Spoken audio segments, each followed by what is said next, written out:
Hey, what's up, guys? I'm here at the Flying Mile course in New Hampshire, just relaxing for a few days before two B tiers this weekend. I got here a couple days ago from Canada, and if you follow me on Instagram or Facebook, you probably saw came in second place to Canada's top-ranked player, Thomas Gilbert. Lost in a one-hole playoff. I had a putt on 18 to win from about 35 feet, just inside the circle.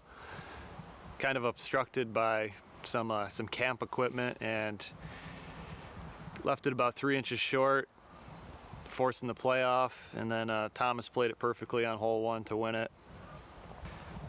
So the tournament was a really big B tier. It had been an A tier last year, and the plan is for an A tier next year as well. Forgive my French pronunciation, Les Phénomènes. It's a play on phenomenon and the name of the town, Nomigny. It's about 120, 140 miles north of Montreal at a kid's summer camp. There's 2 courses. The permanent course is in an old planned forest plantation, so just huge pine trees with absolutely dead straight fairways, and if you're not throwing straight shots, you're going to be in trouble. And then the second course is a temporary course, kind of on the camp side of the property near a lake. So there's all sorts of buildings and tent platforms, and you'll see a couple double mandos, triple mandos with the totem poles that the campers make. Overall, really fun experience. There's definitely some weird holes on the temp course that I imagine will get changed. Some of the top players figured out some cheater routes, totally avoiding the planned fairway. I didn't realize this until after the fact, but I had won 7 consecutive tournaments in Canada, going back to 2018. So this was first loss in a while up there, and it took Canada's best player to do it, so pretty proud of that. It felt great to play at such a high level over 3 rounds. It's probably one of my higher single tournament averages over 3 rounds. I've probably had a couple at Chili. They were close to 1040, but those are 2 rounds and a course I know really well.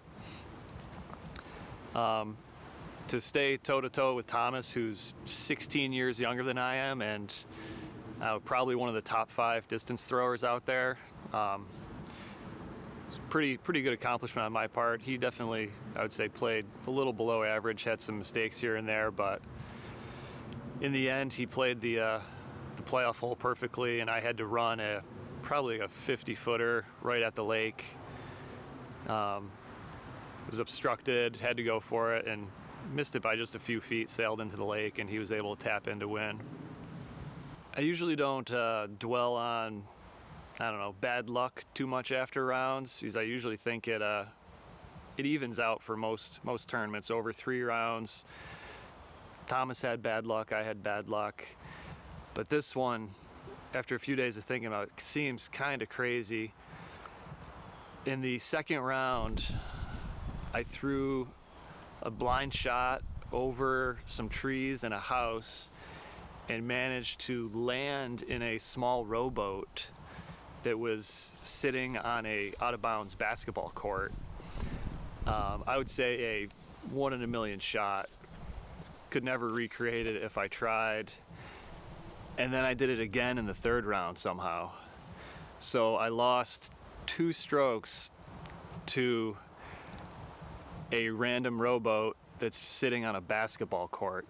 Gotta be one of the only people to ever land in a rowboat on a basketball court in a tournament. So that's a bit frustrating looking back on it. But it was a temporary course at like a kid's summer camp. So there was all sorts of odd obstacles in the fairways and whatnot. But it's just hard to believe that I hit the boat and went OB twice.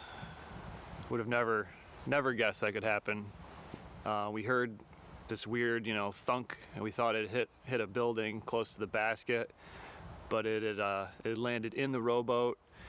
And we get up there and we thought the rowboat was on the grass, but it's actually on the basketball court, so it was out of bounds. So I lost a stroke there that was, I would say, extremely unlucky. And just one of those things in disc golf, you can never anticipate it.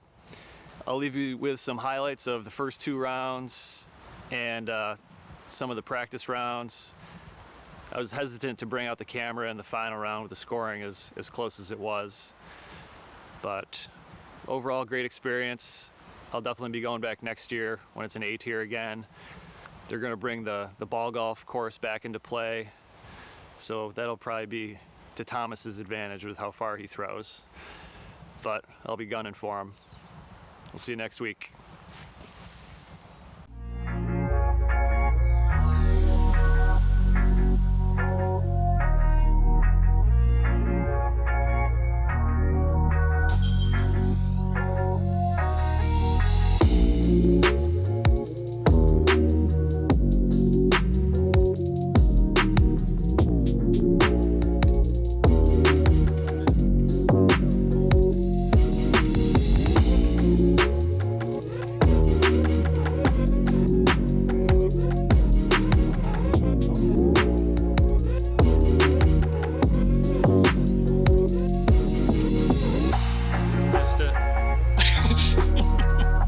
Such a good shot.